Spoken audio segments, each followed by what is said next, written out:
Good morning students. गया लेक्चरनी अंदर आपणे वास्तविक संख्याओं विषे भण्या। वास्तविक संख्याओनी अंदर बीजी घणी एक संख्याओं विषे लीधुं कि प्राकृतिक संख्याओनो गण कोने कहेवाय, पूर्ण संख्याओनो गण कोने कहेवाय, पूर्णांक संख्याओनो गण कोने कहेवाय, सम्य संख्याओं, असम्य संख्याओं, ते ज रीते अविभाज्य संख्या कोने कहेवाय, विभाज्य संख्या कोने कहेवाय, बधुं ज आपणे भण्या। અને આ ચેપ્ટરની અંદર વાસ્તવિક સંખ્યાઓ કે જેની અંદર મોસ્ટ આઈએમપી ક્વેશ્ચન યુક્લિડની ભાગ પ્રવિધિનો પ્રમેય કે જેની મદદથી આપણે ગુસા શોધવાના એક્ઝામ્પલ અમુક લીધા। મેં તમને હોમવર્કની અંદર પણ આપેલા, પણ ઘણા ડાઉટ હતા, તો એના કારણે હું ફરી એ એક્ઝામ્પલ અહીંયા લઈ લઉં છું કે જેનાથી વધારે તમને ખ્યાલ આવશે। તો પહેલાં યુક્લિડની ભાગ પ્રવિધિનો પ્રમેય શું કહેવાય? A is equals to BQ plus R, જ્યારે આરની વેલ્યુ શું થશે? 0 less or equals to R less than B। R ની વેલ્યુ 0 0 કરતા મોટી અને B કરતા નાની। હવે જુઓ, ભાજ્ય A આ ફોર્મેટના કઈ રીતે આપણે સમજાવીશું? ભાજ્ય A એટલે મોટી સંખ્યા ભાગ્યા ભાજક B, જે નાની સંખ્યા વડે તમે ભાગાકાર કરતા હોય એ ભાજક B, ભાગફળ Q અને નીચે જે મળશે એને શું કહીશું આપણે? શેષ। બસ આ ફોર્મેટને ક્લિયર કરજો તમારા મગજની અંદર કે જેનાથી એક્ઝામ્પલની અંદર તમે વધારે ખ્યાલ આવશે કે જ્યારે ભાગાકાર કરતા હો ત્યારે ડાયરેક્ટલી તમારે શું કરવાનું? આ ફોર્મેટ જોડે કમ્પેર કરી દેવાનું જો ના સમજ પડતી હોય તો। હવે જુઓ, સ્વાધ્યાય 1.1 ફર્સ્ટ નંબરનું એક્ઝામ્પલ છે કે જેની અંદર શું કહે છે? યુક્લિડની ભાગ પ્રવિધિનો ઉપયોગ કરી અને ગુસાઅ શોધો। તો એમાં પહેલો એક્ઝામ્પલ 135 અને 225। જ્યારે બે સંખ્યાઓ આ રીતે આપેલી હોય તમને, તો સૌથી મોટી સંખ્યા જે હોય એને નાની સંખ્યા વડે ભાગવાની। તો અહીંયા મોટી સંખ્યા એ શું થઈ જશે? A। તો A ની વેલ્યુ શું થશે? 225, B ની વેલ્યુ 135 ગુણ્યા Q શોધવાનો અને R પણ શોધવાનો। તો 225 ને 135 વડે આપણે ભાગીશું। તો 135 ગુણ્યા 2 કરો તમે, શું આન્સર મળશે? 5 × 10 0 વધી આવી 1, 3 × 6 ને 7, 2 1 2। તો આ 270, તો 270 225 કરતાં વધી જવાના। તો આપણે ભાગ શેનાથી ચલાવીશું? 1 વડે જ। તો 135 એકા 135, તો 5 માંથી 5 જશે શું હશે? 0। અહીંયા 2 માંથી 3 નહીં જાય તો આગળથી એક વધી લઈશું। તો અહીંયા 1 12, 12 માંથી 3 જશે એટલે કેટલા વધશે? 9, અહીંયા 0। તો અહીંયા શું આન્સર મળ્યો આપણને? 90। અહીંયા 225 ભાગ્યા 135 કરે એટલે શું મળ્યું આપણને? શેષ 90 મળી। તો 90 અહીંયા Q અને ભાગફળ 1 મળ્યું। તો બસ આ જ ફોર્મેટ જોડે તમે કમ્પેર કરશો એટલે ભાજ્ય A ભાજક B એ બે વેલ્યુ તમારી જોડે આપેલી જ છે। 225 ભાજ્ય થશે, ભાજક 135 જેના વડે તમે ભાગો છો એ। અને ભાગફળ શું થઈ ગયું? અહીંયા 1 અને જે મળી શેષ એ અહીંયા લખી દીધી। હવે આ પ્રોસેસ ક્યાં સુધી તમારે કરવાની રહેશે? કે જ્યાં સુધી તમને 0 ન મળે ત્યાં સુધી આ પ્રોસેસ ચાલુ જ રાખવાની છે। તો જે શેષ મળી એને ફરીથી તમે જે ભાજક છે એના જોડે ભાગાકાર કરશો। તો 135 ને ફરી આપણે 90 વડે ભાગીશું। તો 90 ગુણ્યા 2 એટલે 180, જે 135 કરતાં વધી જવાના। તો 90 વડે જ આપણે ભાગ ચલાવીશું। 91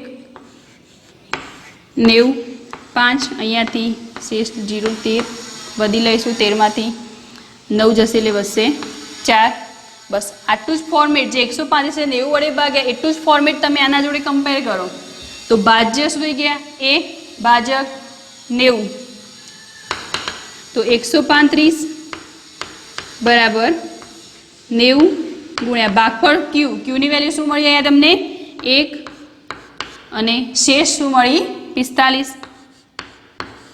હજી આપણને 0 નથી મળી શેષ, તો આ પ્રોસેસ હજી આપણે કન્ટિન્યુ કરીશું। તો 90 ને તમે 45 વડે ભાગો તો 45 × 90, તો અહીંયા શું થઈ ગયું? 0 0। બસ 0 0 મળે એટલે આપણું એક્ઝામ્પલ ત્યાં સુધી સ્ટોપ, એટલે ત્યાં કમ્પ્લીટ થશે। પછી આપણે જે શોધવાનું કહે છે ગુસા એ શોધવાનું રહેશે।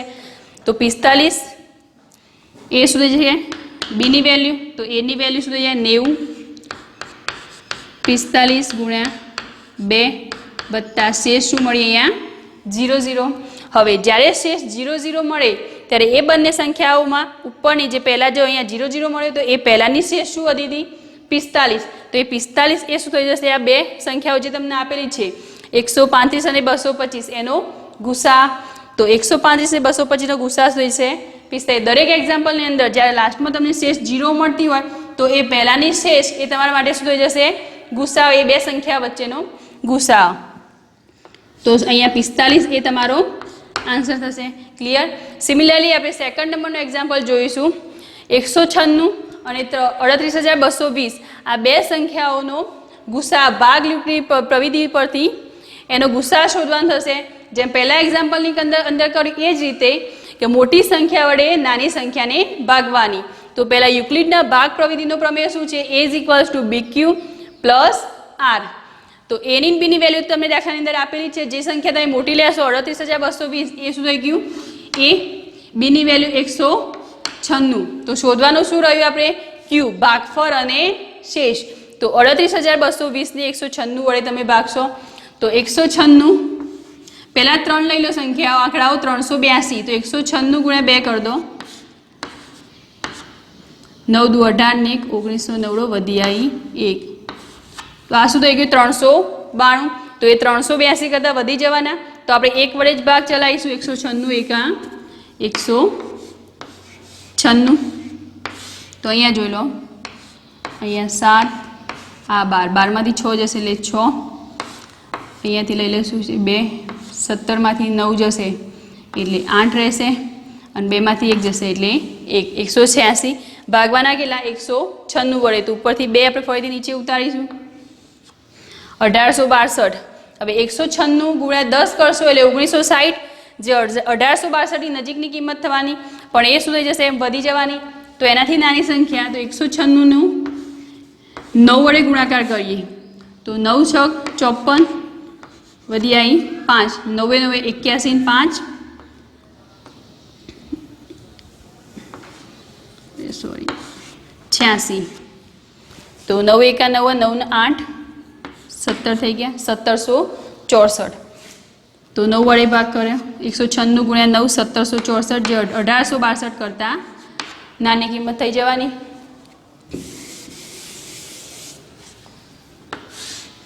અહીંયા જોઈ લો 2 માંથી 4 નહીં જાય એટલે અહીંયાથી લેશો તમે 5 12 12 માંથી 4 જશે એટલે 6 5 માંથી 6 નહીં જવાના એટલે આગળ 7 અહીંયા 15 15 માંથી 6 જશે એટલે કેટલા વધવાના? 9 7 માંથી 7 0 1 માંથી 0. હવે લાસ્ટ એક 0 વધ્યો 0 નીચે ઉતારી દો 960 8 ને 4 1 મિનિટ 6 ને 2 980 રહેશે. અહીંયા 12 માંથી 4 જશે કેટલા વધશે? 8.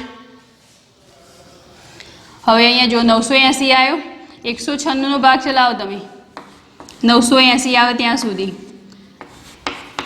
100 ચોક 24 નો ચોકડો વધી આવી 2 સોરી 5 વડે ચલાવશો એટલે એક્ઝેક્ટ આવશે 6 × 5 = 30 0 વધી આવી 3 9 × 5 = 45 46 48 નો આંકડો વધી આવી 4 5 ને 5 ને 4 9 980 થઈ ગયા. તો 195 × 5 980 થઈ ગયા 0 0. અહીંયા લાસ્ટમાં 0 લાવવાનું તો એટલે લાસ્ટ ડિજિટ જ જોવાનો. જો 6 ચોક હશે 24 લાસ્ટમાં 4 આવવાનો. અહીંયા આપણે શું જોઈએ છે? 4. તો આવી જશે એ રીતે 196 × 5 980 0 0. હવે અહીંયા જુઓ તમે એ ફોર્મેટ સાથે કમ્પેર કરો. શેષ ડાયરેક્ટલી તમને ફર્સ્ટ ટાઈમ જ 0 મળી ગઈ. તો એવા ટાઈમ તમે શું કરશો? અહીંયા ભાગફળ શું મળી તમને? 195 અને શેષ શું મળી? અહીંયા 0 0. તો આના તમને આગળના એક્ઝામ્પલમાં શું સમજાયું હતું કે જ્યારે 0 0 શેષ મળે તો એ પહેલાંની શેષ હોય તમારા માટે શું થઈ જશે? આન્સર. હવે જ્યારે ડાયરેક્ટલી પહેલી જ વાર તમે જ્યારે ભાગાકાર કરતા હો ત્યારે જ 0 0 મળી જાય તો ત્યારે બંનેનો ગુસા શું થાય? તો જ્યારે પણ આવા એક્ઝામ્પલ પૂછાય ત્યારે બે સંખ્યાઓ જોવાની 196 અને 38,220 બે આપેલી છે રકમ. તો આ બેમાંથી જે નાની રકમ હોય એ શું થઈ જશે? બે સંખ્યાઓનો ગુસા. તો અહીંયા આપણા માટે ગુસા શું થઈ જશે?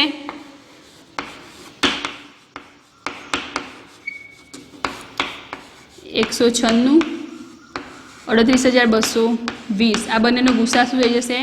બંનેમાંથી જે નાની સંખ્યા હોય એનો ગુસા. થોડો ટાઈમ આપું તમે જોઈ લો બે એક્ઝામ્પલ કઈ રીતે ભાગાકાર કર્યા કઈ રીતે એનો આન્સર લીધું ક્યુ અને આર કઈ રીતે ફાઇન્ડ કર્યા બરાબર. પછી નેક્સ્ટ એક્ઝામ્પલ લઈ લઈએ.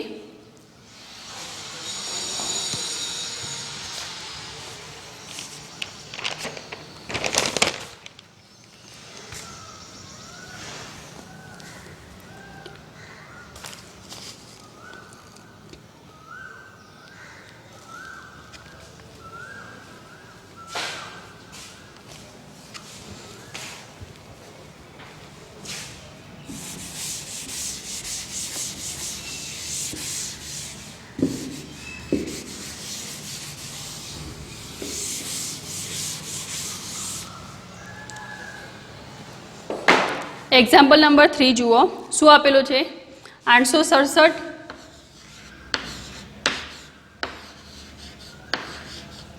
અને 255. તો આ બંનેનો ગુસા શોધવાનો છે શેની મદદથી? યુક્લિડના ભાગ પ્રવિધિના પ્રમેય પરથી. તો હવે જોઈ લો, બંનેમાંથી મોટી સંખ્યા કઈ થવાની? 867 અને 255 એ કેવી સંખ્યા? નાની. તો એની વેલ્યુ શું મળશે અહીંયા? 867 ને 255. આર અને ક્યુ અને આર શોધવાના થશે. તો જોઈ લો, 867 ને 255 વડે તમે ભાગો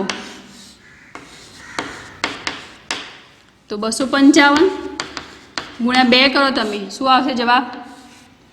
5 દુ 10 ને 11 ને 2 દુ 4 ને 5. હજી એક વેલ્યુ આગળ લઈ જઈએ. 255 ગુણ્યા 3 કરે, આપણે જરૂર છે 867. તો 255 ગુણ્યા 3 કરી જોઈએ.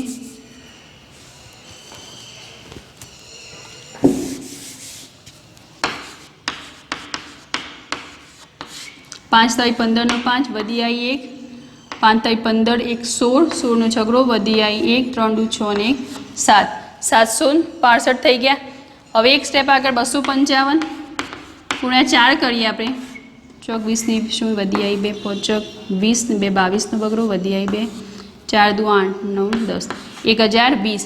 તો જ્યારે 4 વડે ભાગ ચલાવવા જઈએ ત્યારે 867 કરતાં વધી જવાની સંખ્યા. તો ભાગ શેનાથી ચાલશે? 3 વડે. તો 255 × 3 665. આમાં શું 7 માંથી 6 જશે એટલે 2, 6 માંથી 6 જશે એટલે 0, 8 માંથી 7 જશે એટલે 1, 102 મળ્યા. હવે અહીંયા જુઓ, આ ફોર્મેટ આપણને મળી ગયું આખું. એના જોડે કમ્પેર કરો તમે.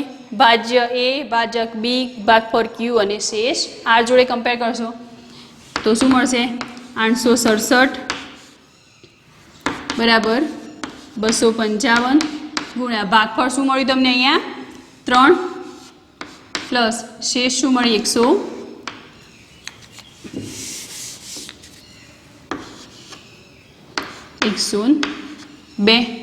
હવે શેષ હોય ત્યાં સુધી 0 ન મળે ત્યાં સુધી આ પ્રોસેસ આગળ લેવાની.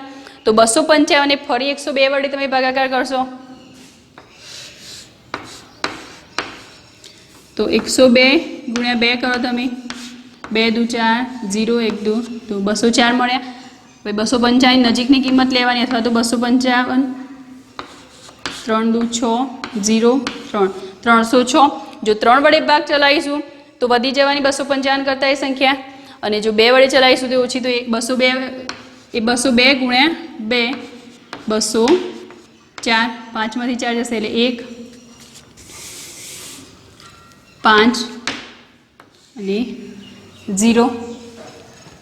હવે સિમિલરલી જે આગળ કરતા હતા એ જ પ્રોસેસ, આટલું જ ફોર્મેટ જે પાછળથી આપણે લીધું એ 255 ભાગ્યા 102 એ આના જોડે કમ્પેર કરો. ભાજ્ય એ, ભાજક બી, ભાગફળ ક્યુ અને શેષ આર.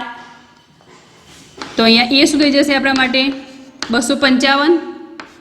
બી શું થશે? 102, ભાગફળ 2 અને 51. શેષ વધી જાય. હવે ફરીથી 102 ને તમે 51 વડે ભાગો તો 51 ગુણ્યા 2 કરો તો શું? 51 ગુણ્યા 2 એટલે 102 આવી ગયા. 51 દુ 102. અહીંયા શું મળી ગયું આપણને? 0 0. તો 0 0 મળે એટલે આપણી પ્રોસેસ ત્યાં થઈ જશે સ્ટોપ. તો 255 ની જગ્યાએ અહીંયા એની વેલ્યુ શું આવશે? નીચે લખું છું 102 બરાબર બીની વેલ્યુ શું આવી ગઈ? 51 પ્લસ ભાગફળ શું મળ્યું અહીંયા? 2 અને શેષ 0 0. ક્લિયર? તો 0 0 પહેલાની સંખ્યા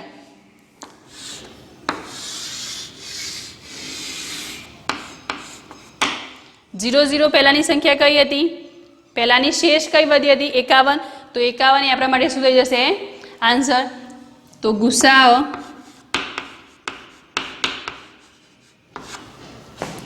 867 અને 255. તો એ બંનેનો ગુસાઅ 0 0 શેષ, પહેલાની શેષ શું હતી 51.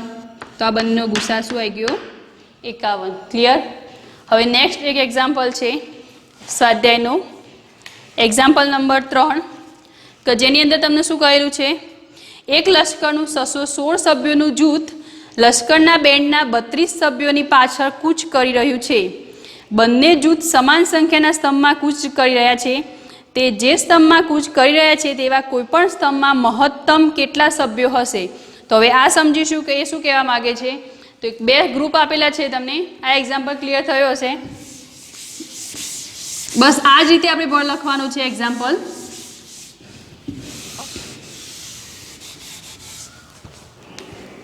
સેમ આ જ રીતે એક્ઝામ્પલ નંબર 3 સ્વાધ્યાયનું આપેલું છે એક્ઝામ્પલ નંબર 3. તો બે લશ્કરના ગ્રુપ આપેલા છે. એક ગ્રુપ કેવું છે 616 સભ્યોનું,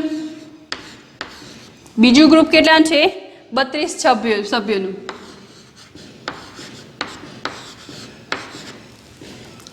ક્લિયર.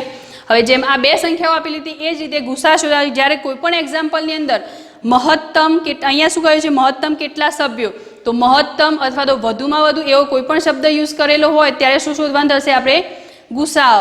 હવે જેમ આગળના બે એક્ઝામ્પલ ગણ્યા બસ એ જ રીતે 616 અને 32 આ બે સંખ્યાઓ મોટી સંખ્યા અને નાની સંખ્યા વડે ભાગવાની, અને જે પ્રોસેસ આપણે કરતા હતા યુક્લિડના ભાગ પ્રવિધિના નિયમમાં બસ એ જ રીતે એમાં કરવાનું થશે.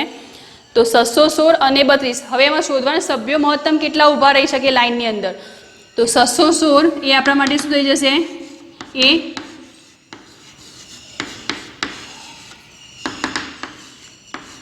બીની વેલ્યુ શું થઈ ગઈ અહીંયા 32. ક્યુ શોધવાનો થશે તમારે. એ જ રીતે આર પણ શોધવાનો થશે તમારે. તો અહીંયા જોઈ લો 616 ને તમે 32 વડે ભાગશો તો પહેલાં તો 32 61 ને ભાગાકાર કરો તમે 32 ગુણ્યા 2 2 દુ 4 3 દુ 6 તો 61 કરતાં વધી જવાના. તો તમે એક વડે જ ભાગ ચલાવશો એને 32 એકા અહીંયાથી 5 11 11માંથી 2 જશે એટલે 9 2 6 નીચે ઉતારો 32 ગુણ્યા 10 કરીશું તો અહીંયા શું આન્સર આવશે 320. જે 296ના નજીકનો આન્સર થવાનો. તો આપણે 296 એટલે 296 એક્ઝેક્ટ અથવા તો એના કરતાં નાની વેલ્યુ જોઈએ તો 9 વડે ભાગ ચલાવી જોઈએ. તો 32 ગુણ્યા 9 9 દુ 18 18 નો 8 વધી આવી 1 9 તારી 27 ને 1 28 થઈ ગયું.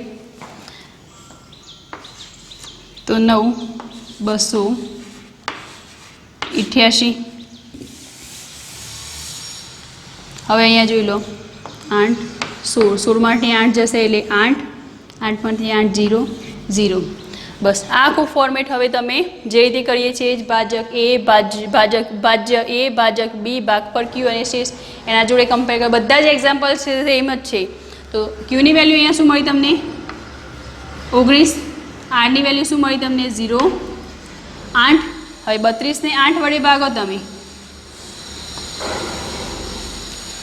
8 ચોક 32 તો શું થઈ ગયું અહીંયા 0 0. ફોર્મેટ તમે એ જ કમ્પેર કરો. એ શું થઈ ગયું અહીંયા 32 બીની વેલ્યુ શું મળી 8 શેષ સોરી ભાગફળ શું મળ્યું અહીંયા તમને 4 અને શેષ શું મળી અહીંયા 0 0 0 0 મળે ત્યાં આપણે એક્ઝામ્પલ સ્ટોપ થઈ જશે. તો હવે આનો આન્સર શોધવાનો કે બંનેનો ગુસાઅ 616 અને 32. તો આ બંનેનો મહત્તમ ગુસાઅ શોધો પહેલાં 616 અને 32 આ બે સંખ્યાનો ગુસાઅ. શેષ 0 0 મળી એ પહેલાંની શેષ શું હતી 8. તો 8 એ આપણા માટે શું થઈ જશે એ બંને સંખ્યાનો ગુસાઅ. પણ એક્ઝામ્પલની અંદર આપણે શું પૂછેલું છે કે કોઈપણ સ્તંભમાં મહત્તમ કેટલા સભ્યો હશે. તો મહત્તમ કેટલા સભ્યો હશે 8. તો આટલે આપણું એક્ઝામ્પલ કમ્પ્લીટ થાય છે. ઉદાહરણ નંબર 4 જે સેમ આ જ રીતે આપેલું છે જે તમે હોમવર્કની અંદર કરી લેજો.